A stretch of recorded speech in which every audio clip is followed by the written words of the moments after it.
बोलो सही है कि गलत?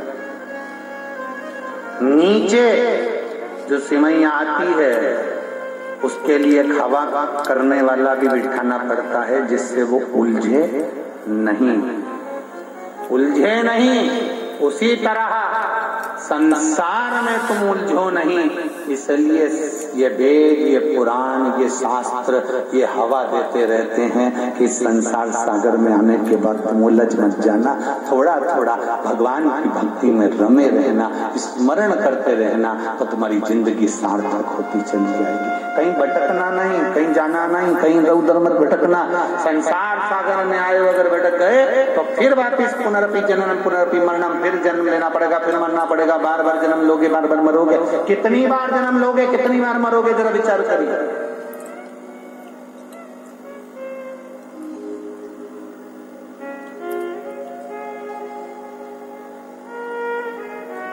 ये दुनिया बड़ी विचित्र है। एक बेवड़ा मर गया और अपनी आंखें दान कर गया। क्या दान करके गया? जम के बोलो जरा। बेवड़ा मरा, अपनी आंखें दान कर गया।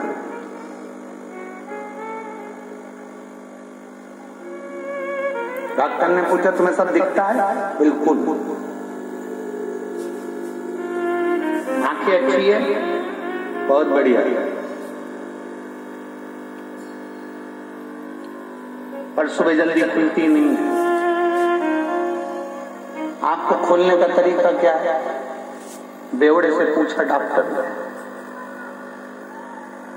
कैसे खुलेगी? अब तुम सब जानते होगे कि बेवड़े की आंख कैसे खुलती है। कैसे खुलती नहीं है, आंखें खुलती नहीं। डॉक्टर ने कहा कि कोई बात नहीं, तुमने नेत्र का दान किया है, हम किसी को तुम्हारे मरने के बाद तुम्हारी आंखें दे देंगे, कम से कम व्यक्ति को दिखाई दिखेगा तो शरीर।